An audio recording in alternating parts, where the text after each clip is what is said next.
Hello, Lisa here. Welcome back to my channel and welcome to this walkthrough, first impressions kind of the Threadbound Oracle by Cedar McCloud.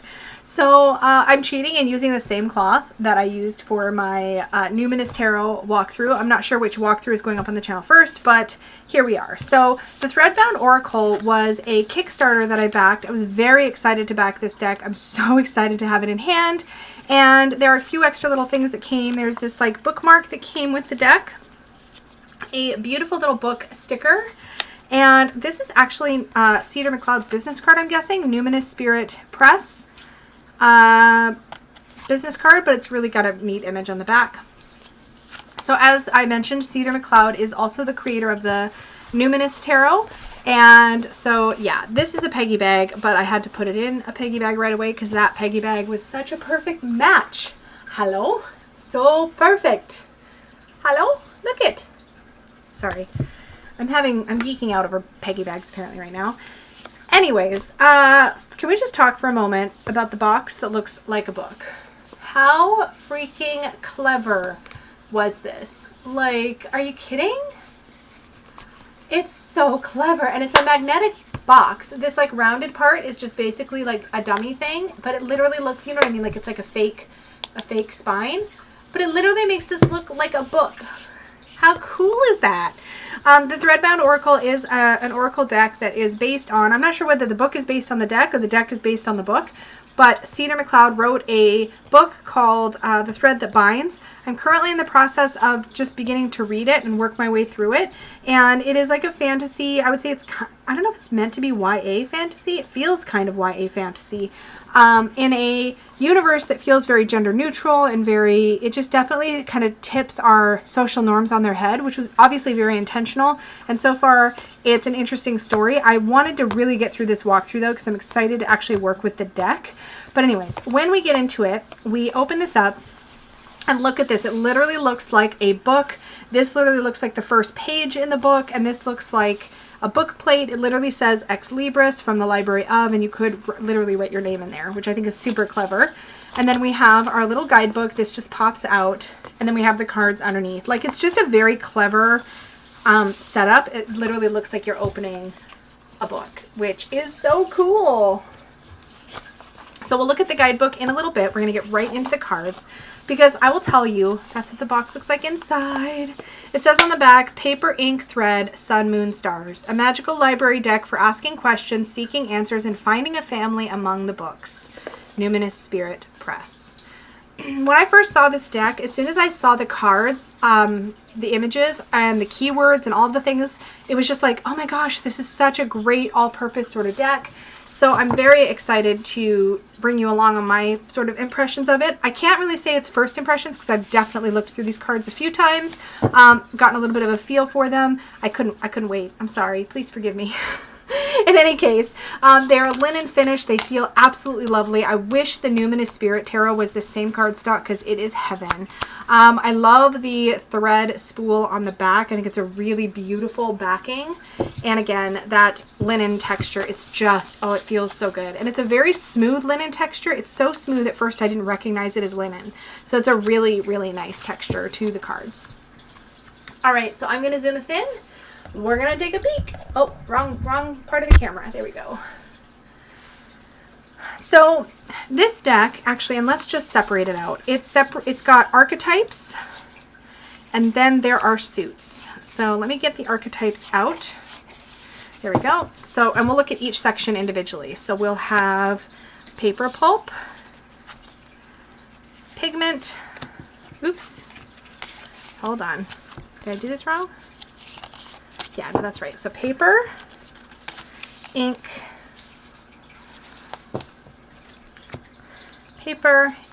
thread.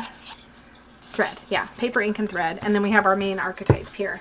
I haven't actually looked at the guidebook to see if that's like, if these are actually called archetypes. There may be a different name for them, but that's how I view the deck. So that's how we're going to look at it. And it's my channel. I can look at it how I want to look at it. I'm so sassy today. Okay. Let's dive in. So here in the archetypes, now here's the first thing that I love. There is a title for the card, so in this case, the protagonist, and then there are 3 keywords.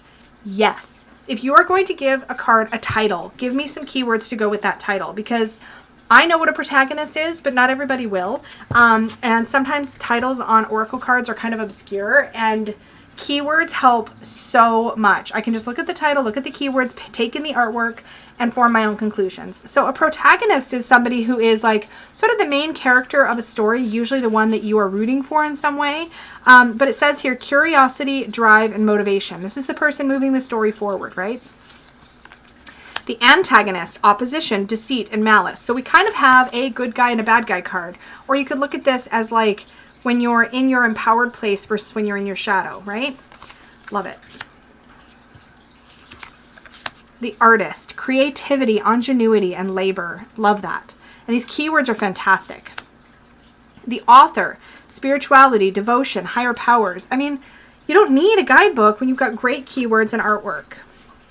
This person is definitely tapping in, right? Love it. The book, identity, consciousness, manifest. When that idea or that concept becomes something more tangible. And I love this. I'm pretty sure this is a line from the Threadbound Oracle.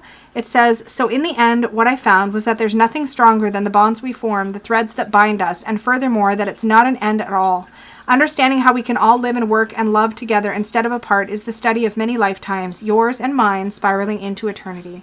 So beautiful. And I like this deck as a standalone. I don't think you need to read the book. I think it's worth taking a look at if you're curious about it, if that's something that interests you. But I think this deck works great as a standalone. I think it's cool that it was like an oracle deck released along with a fiction book. I think that's awesome. And there are physical copies of the book as well. I just got the digital copy that I believe came with the deck level pledging on Kickstarter. The child, vulnerability, needs, potential. Yes. The companion, partnership, support, and reliability. And this could be any kind of companionship, right? Which I love. And it says, the book that they're looking at says cooking together. The dreamer. This one's a little hard to read, actually. Imagination, desire, and exploration. That one is really hard to read, probably because of the blue. The dance, trust, body, and catharsis. The end, and it's scissors cutting a thread. Oh. The mirror, truth, inquiry, and reflection. The moon, cycles, cleansing, and destiny. The family, kinship, belonging, and collaboration. I love that what we see here is a chosen family, right? We don't get the feeling that there's necessarily a lot of blood ties going on here, which I really appreciate. The festival, celebration, fun, material goods. The flame, wildness, passion, and destruction. Hi, buddy. Somebody's putting off fireworks outside. My dogs are like kind of nervous. Buddy, you okay? Hi, Shayla. Now they're both in here. The gardens, pause, safety, and secrets. That's really pretty. It's like kind of taking a moment away. Pause, safety, and secrets. There's like a secluded feeling to the artwork. The healer, compassion, recovery, consent. The library, knowledge, resources, history. The mountain, challenges, adversity, and endurance. That's such a great set of keywords for a mountain card. The reader, interpretation, choice, and agency. Yes. The ritual. Oh, there's a thread here. The ritual, magic, power, and action. I love that. The seer, intuition, divination, and foresight. Oh, these are such great titles and keywords. Oh, I love this. The song, heart, harmony, and messages. And this person's singing to this person. Listen to the heart. If sings out loud through you, would you listen to the sound of my heart as it sings out loud through you? Oh, that's pretty. And then it says, would you stay with me? Oh, would you be true? Oh, that's really sweet. Heart, harmony, and messages. The stars, luck, hope, and wishes. And there's a thread here and it's being pulled at both ends. The sun, nourishment, optimism, and leadership. The teacher, structure, guidance, and legacy. Yes. The train, transition, travel, and liminal space. I just really like how flexible these keywords are, and the concepts illustrated on the cards are just very expansive. The Waters, relief, rejuvenation, and rest. The Weaver, patterns, connections, and mediation. Oh, love those. Okay, let's take a look at the Suit of Paper. So I really like these because each of these suits, they feel a little bit pippish, but they take you on a journey from like beginning to end, and it's very clear. So here we have the creation of paper with the Ace of Paper pulp, malleability, aptitude, and versatility. And if you've ever made paper, I've actually made paper. It's a really cool process because you have to break existing papers and other fibers down into a literal wet pulp, and then it gets pressed through various stages until it can be as thin as you want to get it, and then you leave it to dry and you get paper. And it's just, so it's very malleable. It's very about breaking things down, being versatile.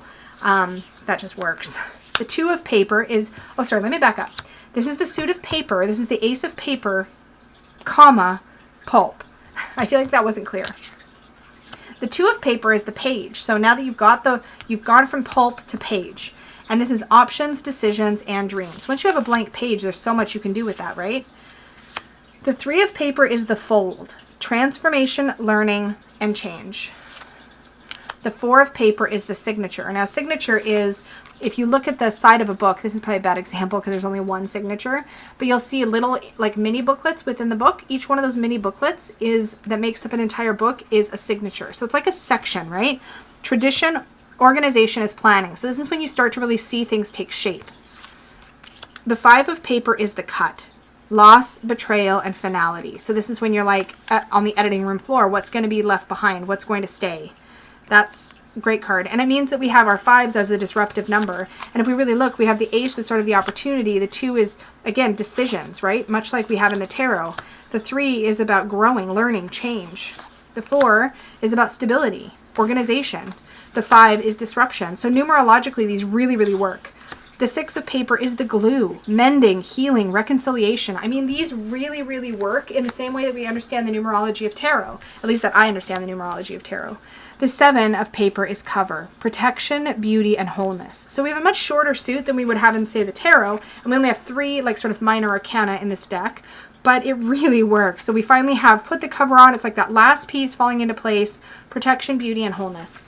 And I love that we see from pulp to book. I think it's a really cool journey, and it just makes a lot of logical sense. It makes it a very usable part of the Oracle deck.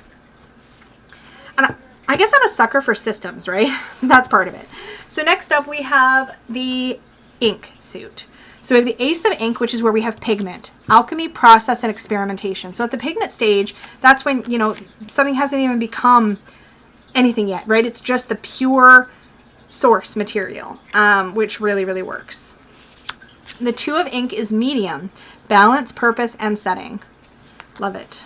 I can't wait to see Dustin at Modern Metaphysics walkthrough, because I can't look at this suit and not think of him, because I hear him talk about pigments with his paints a lot, and it just I know he'll geek out on this. Love that. Anyway, Three of Ink is the well. So that's the place where you're going to keep the ink, and it's abundance, joy, and resourcefulness. The Four of Ink is the pen, so the tool you're going to use to deliver the ink. So it's manifestation, communication, and clarity. Like, what are you going to do with it? Oh, and I love this. If you look in these different vials, this is so freaking cool. Okay, so in this blue vial, you have deeper, mad, alive, forever, kiss, feeling, naive, see, alive. There's all these words. Up here, there's like happiness, fear, stay. Over here we have breathe, melt. Down here we have reminded, anything, best, yesterday, soon. Oh my God, that's so freaking cool. What a smart thing to have done. Especially since this is about communication and being clear, and what words are you choosing? Which ones are you dipping into? Like, really, this is like how you take the well and then put it to use. Like, what are you going to do with it? Oh, so cool. And again, we have a disruptive energy in the Five where we have solvent. And a solvent, of course, helps to break down pigments and inks, kind of like, I guess, a chemical eraser in a way. Or at least it loosens things, it changes it. And it says mistakes, forgiveness, and mercy. So yeah, eraser is probably, a chemical eraser is probably a good way to express it. I don't work with solvents, but that's how I took it when I saw the card. I'm losing my voice because I've been filming a lot today. Six of Ink, calligraphy. fluidity, skill, and patience. So of course this is definitely a card with calligraphy where you're taking the sort of rudimentary skill of written communication at all, and now you're refining it. It's being refined, it's being perfected. Now you have, again, fluidity, skill, patience. Ah, so good. And then the 7 of ink is illumination. Now an illumination, and I didn't know this until, I think it was I probably first did hear it from Dustin, but a manuscript that has illuminations. Illuminations are the illustrated bits at the beginning of a manuscript, right? So the illumination, what we've done here with the ink, the illumination is that taking the ink or taking writing to the next level. We're now beyond calligraphy. We're now into illumination, which is really, really fancy lettering and illustrating at the beginning of a manuscript page.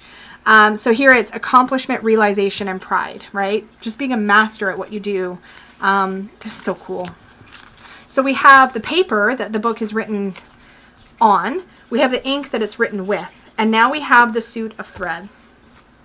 It's such a cool concept for a deck. I love it so much. So Ace of Thread, we start with the fiber. And okay, I'm a bit of a hobby squirrel. So I have spun my own yarn before. I actually went through a short period of time where I was really into drop spindle spinning. I even had a little kick spindle and making my own yarn, but I had an issue because all the fibers felt kind of sticky and clingy to my fingers. It just drove me bananas. But I loved the actual act of it. It was so satisfying to create. So anyways, when you start spinning yarn, or thread or whatever, you start from a loose, from like a fiber, like a wool fiber or even a silk fiber or a cotton fiber, and it's like fluff, and you have to eventually turn it into roving, which is like more organized fluff, and then eventually yarn or thread. And so this is cool. So fiber is the Ace of Thread, wandering, warmth, and gentleness. And then we have twine, 2 of thread, which you would imply would be 2 threads that have been wound together. Agreement, symbiosis, and compromise. 3 of thread is the knot. Promises, bonds, and remembrance. I mean, come on. I sound like Kelly now. 4 of thread, the loom. This is what you weave on, right? So this is, again, structure. This is how you take that material and you now give it structure and form. Boundaries, community, and responsibility. Here we have our disruption again. We have the needle in the 5. Pain, shock, and trauma. Again, for any balanced oracle deck, we need these difficult cards, right? The 6 of thread is the stitch. And here we see like fancy stitching, sewing. We could see this as cross stitch or anything that requires that more refined, again, that refined process. Repetition, rhythm, and technique. And most refined of all, just like how with the ink we got from raw ink all the way up to an illumination that would go into a manuscript. Now we have a tapestry, which is where we take the loom, right? And now we've created something, a finished product, something to be really proud of. And here it says independence, wisdom, and ancestry. And I mean, what ancestry for a tapestry is such a beautiful expression. I just, oh, you guys, I really love the structure of this deck so much. Oh, sorry, I bashed the microphone. Hopefully that wasn't like loud in your ears.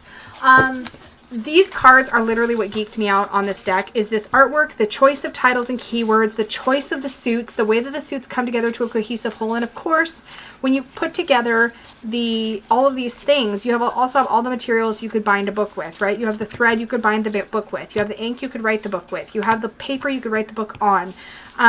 So you could look at it through the lens specifically of books. You could look at it a number of ways, but I just feel like there's a lot of really good balance. Like you can see the balance even in the first 2 cards. The protagonist, the antagonist, right? And throughout the deck, you get that feeling of numerological correspondence. You get the feeling of structure, but there's a lot of fluidity in the deck as well. There's, of course, tons of fantastic diversity, which Cedar McCloud has a reputation for doing very, very well. I can't wait to shuffle. Let's shuffle now. It's linen. I can't wait. I can't wait. I love shuffling linen. Oh, yeah. That whistle you only get with linen. You only get that with linen. Oh, I love it so much. I just want to use this out of the box. And I think actually part of my hesitation, this is just me. I think one of the reasons why I had to take a break from the Threadbound, The Tie That Binds, I think is what it's called, the novel that Cedar also wrote, is because the novel and the deck are definitely interlaced. If you read the novel, you learn a little bit more about the deck. And I've been hesitant because I want to work with the deck the way that I see the deck and feel the deck. And I feel like as much as I want to read that story, I'm kind of tempted. I've read part of it and I'm like, oh, maybe I don't want to feel like build associations with this deck outside of my own because it feels special. And I just, does that make any sense? Somebody's going to be like, you're crazy, man. But can we just shuffle this forever? Anyone? Anyone shuffling forever? No? Yeah? Okay, anyways, I'm going to stop shuffling. Let's draw a card and check out the guidebook. So I have the festival. I feel like that one kept coming up just now. So here's what the guidebook looks like. I feel like there was an issue. Yeah, there was an issue. I looked at this already. They needed a little bit more room in the margin here because it does encroach a little, because it's one of those books where you don't want to crack the spine. So it has a fold at the front and the back. So the text needed to be a little bit more squished. You can still read it. It's just a little bit cramped in that spot. So we have a bit about the Oracle and a little introduction by Cedar. Some about the deck, how to use the deck. Using it for storytelling would be obviously great for that. If anybody wants to use cards to like help write stories, this would be such a great one. How to use the guidebook. Welcome to the library. Okay, so instead of they're not called archetypes, they're called story cards. So yeah. So let's find the festival. Is it alphabetical by chance? It is. Oh, hooray. Thank you, Cedar. It's alphabetical. Woo woo. All right. So we have Awakened, Celebration, Fun, Material Goods. And in Shadow, Divisiveness, Overwhelm, and Materialism for the festival. And it looks like, so we had Celebration, Fun, and Material Goods. So we have the Awakened keywords on the card, but if you want the shadowy keywords, you need to go to the book for it. So it says, let's pull this card up so you can see it. It says the festival represents a time or place of celebration. This is something we share with others, whether just one person or a huge crowd. The festival brings people together around a common topic or cause, giving them a space to mingle and have fun. It can also be a place to sell or buy material goods. Consider treating yourself to something nice, perhaps, or branching out in your business. When this card comes up, it's time to let loose and have fun. The Shadow Festival shows the dark side of society. It may indicate divisiveness within a group or the practice of othering those who don't belong. You may feel isolated or outcast when this card comes up. It can also indicate overspending or a need to budget or save. Festivals can be overwhelming for many people who are sensitive to sensory stimuli. If you need alone time or quiet, reach for it. Questions to ask. Is there something in my story worth celebrating right now? How can I share this celebration with others? What can I do for fun? What am I having fun doing? What are my finances looking like right now? Am I or others being divisive or othering people in our society? Am I feeling overwhelmed by stimuli or the presence pressure of other people? Am I or others too focused on material gain? So it gives you some questions to work with. So yeah, I don't think there are any spreads. It does not look like it at first glance. Nope, it goes right through card meanings. So it doesn't look like there's spreads. There is a little thank you in the back. So that, my friends, is the Threadbound Oracle, and it looks so fun. I think I need to just put away, for me personally, I think with this one, I think I'm just going to need to put away the other stuff and just get to know the cards and how they read. I'm excited to play with this. I will, of course, use this in conjunction with the Numinous Tarot, but I also think I'll use it in other situations as well. So, oh, what am I doing, Lisa? I'm breaking from tradition. We got, oh, wait. We are a matte linen finish, so let's see how I do here. Let's see if we can fan it. Can we fan it? It's a fan that needs a little help. It needs a little help, guys. It's not that it's clumpy. It's just that there's not like a huge deck here. So well, I guess it is clumpy because that was a whole clump of cards in the center here. Let's make it pretty. There we go. There we go. Look at that. Oops. And let me just pop our little guidebook right there. So there we have it. That, my friends, is the Threadbound Oracle by Cedar McCloud. Thank you so much for hanging out with me. This is so fun. This was a highly anticipated deck for me, and I'm not disappointed. I love the suits. I love the system. I'm really excited about this one, and I can't wait to sort of stretch its legs. So like this video if you enjoyed this walkthrough. Subscribe if you are new here. Click the little bell to be notified of my future videos. Remember, if you want to book a reading, you can always do that over at supportivetarot.com. Thank you so much, and may your magic always shine from the inside out. Bye, guys.